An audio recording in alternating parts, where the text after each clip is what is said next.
Hello my friends, good news for today. Russia lost one more fighter jet, Sukhoi 34. Actually, it is fighter bomber jet. Only Russia could come out with this mixed idea of the jets. They lost it this morning over the eastern side of Ukraine, so Patriot is still there hunting Russian jets.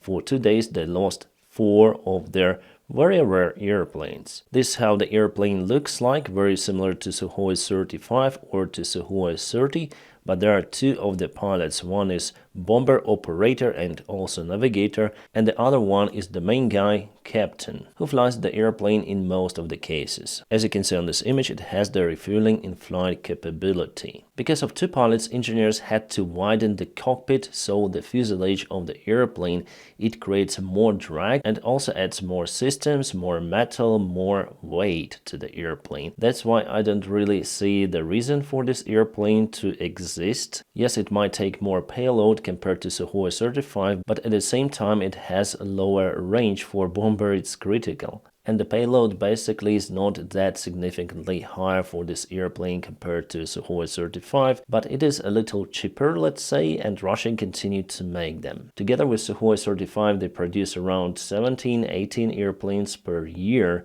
And for the last couple of months they lost many of them, and for the perspective they will lose more than they produce. All of that is because of the Patriot system. Imagine what will happen when Ukraine gets F-16s. By the way, about F-16s, after the Munich conference, some of the information leaked to the press that Ukraine will obtain F-16s in June. It's quite late, I would say. I expected it to be in March, but it seems like building this logistics to maintain the airplane is a very hard job. I heard the information that the nose landing gear is weak for F-16s, but I think Ukraine has the way out from this situation. Basically, I think Ukraine should use the commercial airfields. In Ukraine, they have quite a nice pavement compared to the military airfields. Commercial airfields are not usable nowadays because Ukrainian aviation is not flying. Now let's review the situation on the front lines. Let's go to the southern part of Ukraine, to Robotine, where our guys were able to stop the Russian offensive. I told you that with a recent update we'll have some of the movement of the gray zone over here. Let's go to the timeline. Yesterday, today. So what happened? Russian forces advanced and were absolutely crushed by Ukrainian defenders. Some of them turned back, but most were kaputted.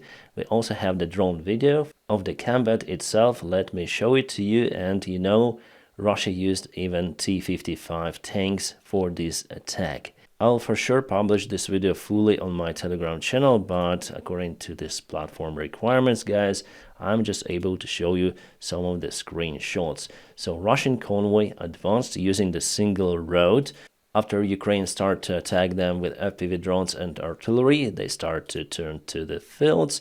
And here we see T-55 tank with a grill on the top, no extra armor, no anything, just a standard tank with a grill, goes for offensive. Why am I so surprised? Because basically this tank is rubbish in a modern day combat. A standard RPG will eliminate it with a single shell. This tank was really good after the Second World War, but not today. So this result is imminent for the Russian assault with those vehicles. But after the first unsuccessful attempt, they sent many more forces. So 1, 2, 3, 4, 5 at least. Or no, 6, at least 6 of the vehicles, and probably this one is also T-55. Most of them are probably BMPs or MTLBs. From this range I'm unable to spot it. I'm sure that those are BMPs, and infantry start to run from the place because this vehicle was disabled. So it was a total chaos for the Russian attack. Some of the forces retreated, some of the forces went ahead. No communication, no control, total chaos for the Russian army. And as you can see, they continue to use the modern day Russian special armor of the vehicle, the biological armor. After a while, those vehicles also were hit by Ukrainian artillery and drones, and some of the clusters were used to eliminate the remains of the biological armor. For example, here you may see it for sure. Totally there were 3 of the mid waves, 2 with infantry vehicles and tanks, and the last one just with infantry. All of those waves were successfully repelled by Ukrainian defenders. However, Russia advanced not just in Robotine, they also have the advance vector between Robotine and Verbove. Here we have quite significant defense against the Russian assaults, so now they are going to have this vector trying to turn westbound for one more attack direction towards Robotine. So totally they might have 3 of the assault vectors, 1, 2, 3, and obviously Robotine is doomed in that case, but not for today. Russia has accumulated lots of the forces over here and they're sending more, for example, from Avdiivka direction because they achieved their goal and now able to send some reinforcements to this area from Avdiivka or other places. So potentially it is their main attack direction after Avdiivka. But also Kupiansk city in Kharkiv Oblast is the other possibility, however, they were not really successful there for a long time already. We have the confirmation of the Russian attack from the Mykov 73. Indeed, Russia failed with this one, but here they took some of the ground. From what I see, their next goal is to advance to Robotine from this side, or maybe to go straight across the fields, penetrating this defense line, which previously was the Russian one. Let's go to Avdiivka. In general, the situation is stable for now. The fights aren't going just in this place for Lastochkina village. I think that finally Russia will take it under control together with Stepova. But there is no major movement of the Russian forces westbound. They are so exhausted. They lost too many soldiers, too many vehicles. So taking Avdiivka was the main goal. They achieved it. Now just a couple of fights in the area. That's it. Remember, we were speaking about 6 Ukrainian wounded soldiers who were encircled on the southern part of Avdiivka. Unfortunately, from the information we got from the deep state military map analysis, and they relied to the visual information that Russia provided, after all, Russians didn't imprison them, they killed them all. A sister of one of the soldiers already recognized the body on the photo. I'm unable to share the photo over here, and I will not share it on Telegram. The picture is terrible. Russians do not follow any kind of the international agreements of how to behave with prisoners of war. They are just barbarians, burning everything, killing everyone. The last place which Ukraine left in Avdiivka was this Kaksahim plant. It was the main base for our 3rd Assault Brigade, and Russians did everything to eliminate them, unsuccessfully because their aviation bombs were unable to get underground, but still it was a close call for our soldiers who left the area safe. Here's what was happening under the ground of this plant.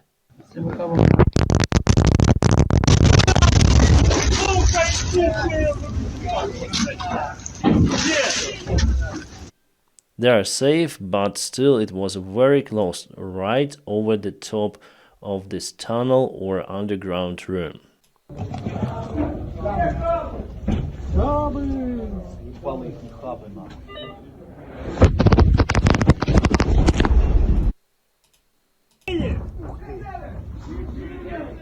So everyone is safe, but aviation bombs really did the job for the Russian army. They eliminated all of the defense lines, all of the spots which could be used for defense. That is why Ukraine had no chance but to remove the forces from Avdiivka. Finally, the withdrawal of the forces was the proper thing to do, but on my personal opinion, it was done a little bit late. And because of it, some of our guys were encircled, imprisoned, or as I showed you, even killed by Russians. Ukraine also lost some of the vehicles in Avdiivka, including the Leopard 2 tanks, so our guys had to eliminate those tanks, destroy them, just not to let Russia to trophy them.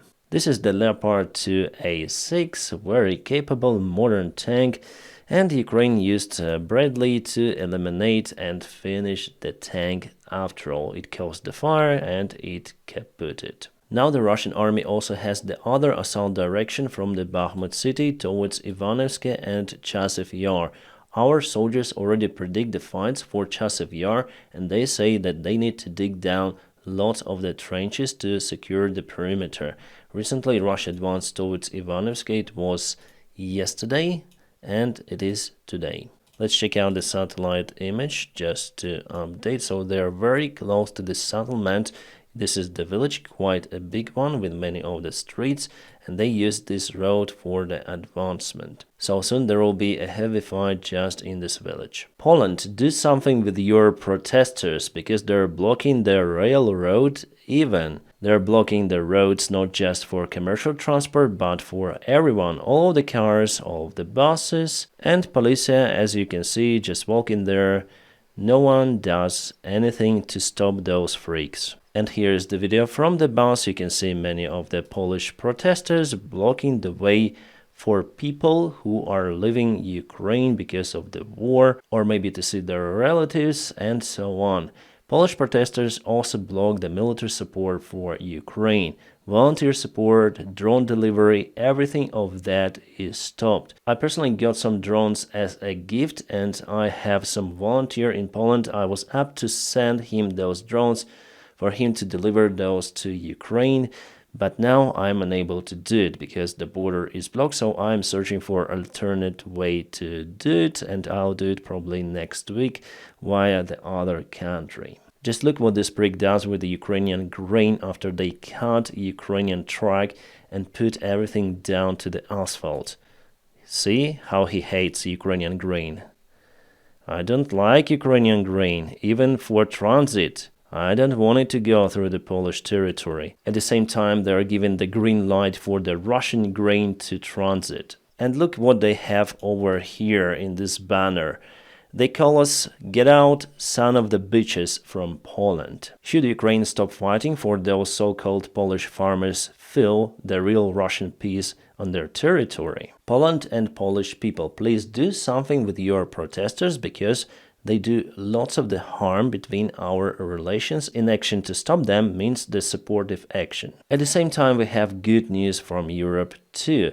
For example, the European Union will support Ukraine with 2 million shells per year, but it would be only possible after 2025, because the production factories are not yet on the full power to produce the shells 24/7. Well, some of them already started to do so, like Norway, Finland factory. Yeah, they have a joint production of artillery shells. Bloomberg says that the United Kingdom and other allies are looking to arm Ukraine with AI-enabled drones. Yeah, recently we obtained the information that NATO will purchase some of the drones for Ukraine. We're speaking about 200,000, and totally for this year, Ukraine might obtain around 1 million drones. What does AI-enabled mean? I'm out of clue for now. Anyways, we're gonna see it soon, but million drones will not be equipped with AI. I just hope that this promise will not be the same as with artillery shells. Then the European Union promised 1 million shells the last year, and we got around 300,000. That's it. Politica says that after Navalny's death, Germany might supply some of the towers to Ukraine. I don't know how those two events are connected, but if we have towers, it's good. The Prime Minister of Denmark, Mette Frederiksen, says that Denmark will send all of the artillery systems of its army to Ukraine. The Denmark government understands that it's better to support Ukraine fighting with Russia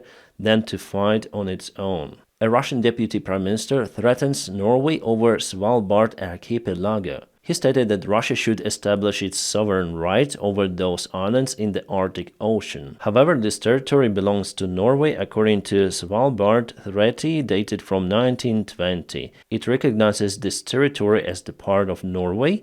It is demilitarized zone, however, but it looks like Russia doesn't care. Probably they will try to establish military control. They have special icebreaker ships which could go there during the winter time and establish the blockade over those islands. It is just one possible scenario. I'm not saying that they will do it, but they can. My friends, please don't forget to press your huge like to this video. By doing so, you help me a lot. And also, if you want to support my job, you may check out some of the links in the video description just below. You may support me on Patreon or just on the sponsorship of this YouTube channel. Guys who support me, thank you so much for your awesome help. Guys, I wish you all a peaceful sky wherever you are, and have a great time.